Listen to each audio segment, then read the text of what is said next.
Welcome back. I have a cat with me today, and we're going to be going through some more Don'ts for Boys. It is a turn-of-the-century book that gives life advice, sometimes dubious and sometimes just downright wrong or racist. And we're going to go through it, and I'm going to give you my reaction and take on some of them. 10 per episode? Let's get to it, guys.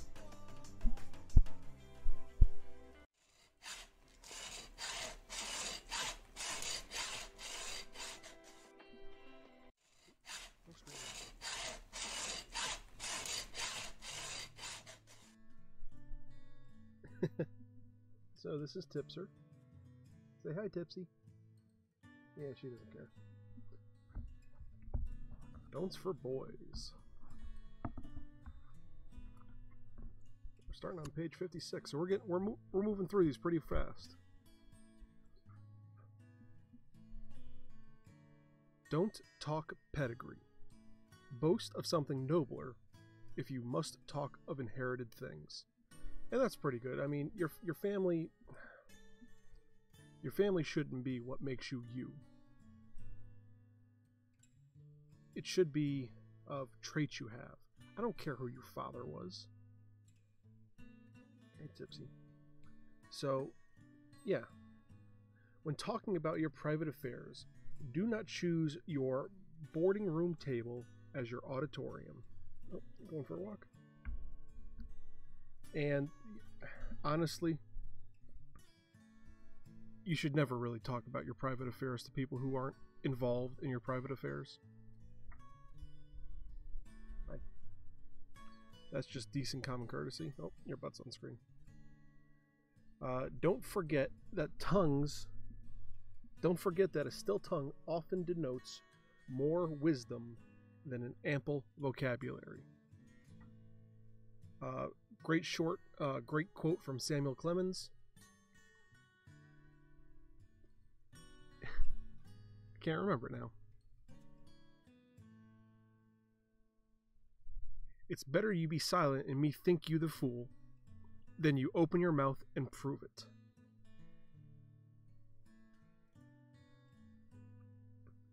Don't be a boy of moods.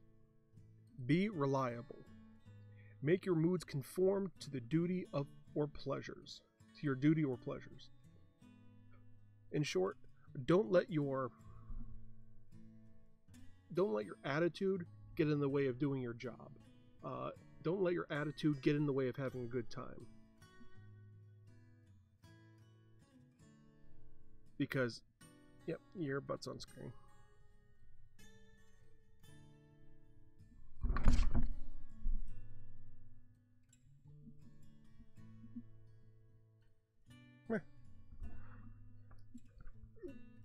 Have you ever gone out and had a miserable time because you were in a bad mood before you went out? Why? Why even bother going out then? Don't let your mood dictate your activities.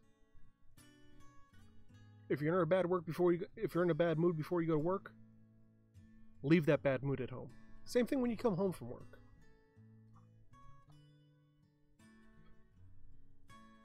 Remember that it is both unwise and ill-mannered to talk of your business in any public place. Yeah, pretty much the whole boardroom thing. Don't talk about your public stuff or your private stuff somewhere that's not private. Did I see my beard? No, I think that's just my beard.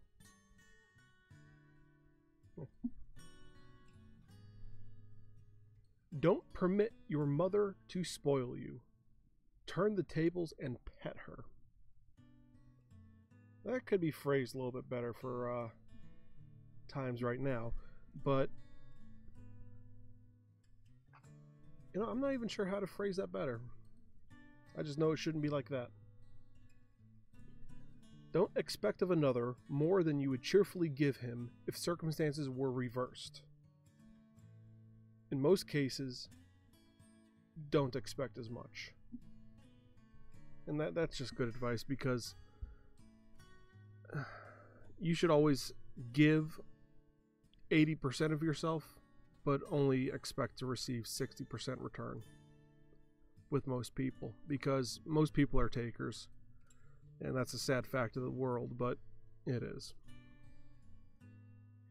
Be kind and sympathetic to everybody, but reserve the fullness of your friendship for a chosen few. That's just good advice. I can't really say anything to that. Doing your duty is no mark of ability. Demonstrate superiority and you'll be rewarded.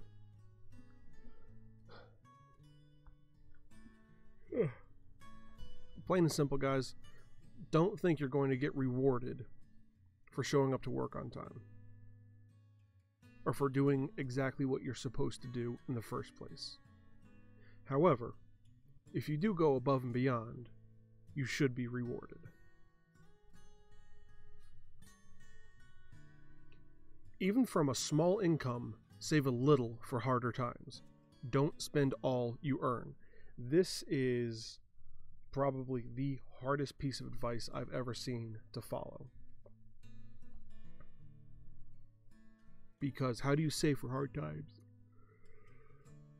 when every day is a hard time? Nonetheless, you should save as much as you can, because you never know when your bad situation might turn worse.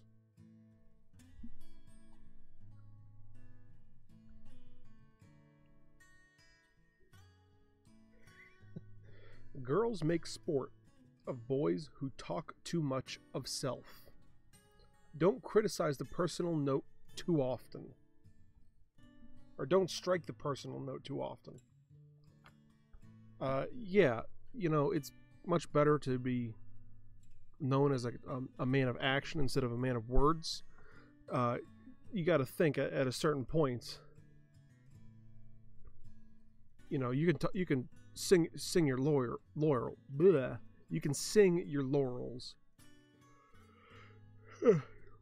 all day, but that's going to be worthless unless you act upon them.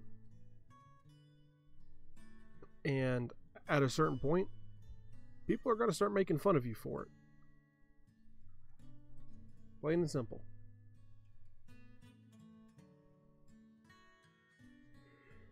Don't mistake maybe for will be. Boys who do are usually in the cellar or garret mentally. I'm not exactly sure what garret is, but be realistic in your expectations. Let such as pride themselves in saying mean things about girls distinctly see that you are out of their class. Don't be a cad. Let such as pride themselves in saying mean things about girls. Okay. Don't be a douchebag. Let the assholes run. Let the assholes have their fun.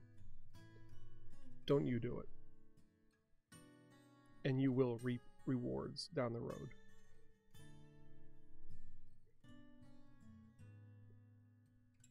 Don't scamp your work in order to do it quickly, or you will find yourself scanning the help wanted column. Guys, it's much better to do a job slowly and have it done accurately the first time than rushing through it and having to redo the same thing 3, 4, 5, 6, 10 times down the road.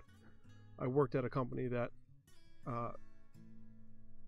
did this several times, and they lost a lot of money having the same job return back. And it would have been much better done if we didn't rush on it and the work was done right the first time. And there's a saying that goes along with this too, which is actually in reference to gunplay. Slow is smooth, smooth is fast.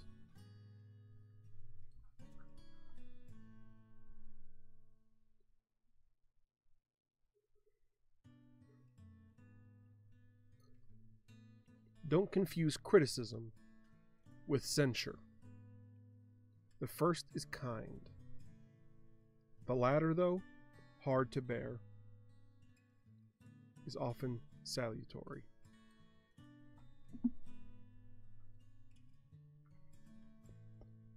All right, let me break that one down for you.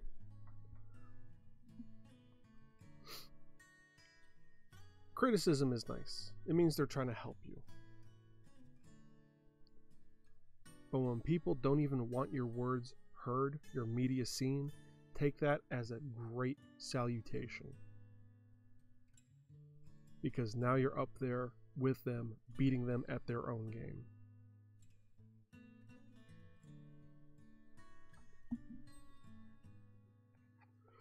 I don't know why I'm yawning so much today. It's only like 3 o'clock. Not even 2 o'clock. Wow. I got a good night's sleep.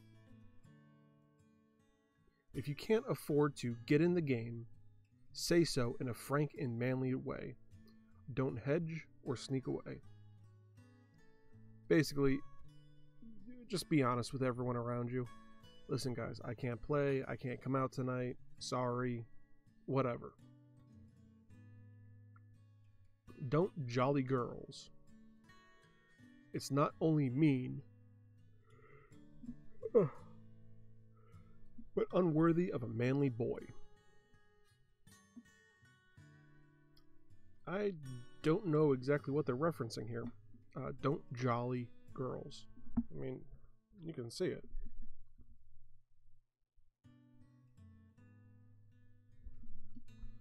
I don't know what they're talking about. I know that's slang for something, but you know, it's over 100 years past, so oops. Don't lie. A liar soon finds himself lonely. Yeah. Now, I know everyone lies. That's part of the human condition, but you should do so as infrequently as possible.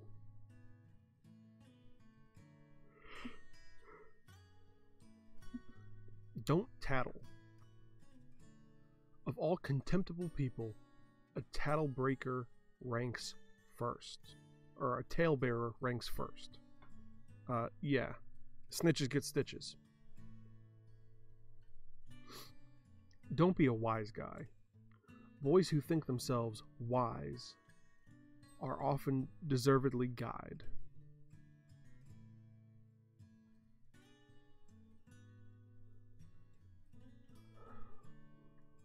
I don't know what guide means either. G-U-Y-E-D. What I'm assuming all this means is you don't think you're as smart as you think. And when you act that way on a consistent basis, someone will beat the snot out of you. I think. Don't spend to cut a dash, or you may cut a gash in your savings. Don't spend to cut a dash, or you may cut a gash in your savings.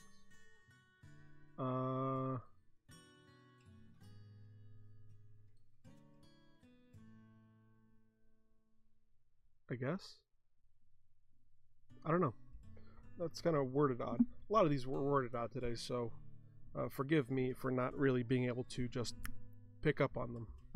Anyways, guys, thanks for watching. Again, this is Don'ts for Boys. It's a very interesting little book from 1902 or 1904, something like that, published turn of last century. It's fascinating to see what advice people gave boys back then. And this is kind of the written version of what I'm trying to do now, 100 years later down the road. 120 years later down the road. So, Don'ts for Boys. Fascinating read. Some of it's antiquated, some of it's just wrong, and some of it still holds true. So, thanks for watching. I really appreciate it. And thank you for helping me make this world better, one kerf at a time. And I'll see you guys later. Bye-bye.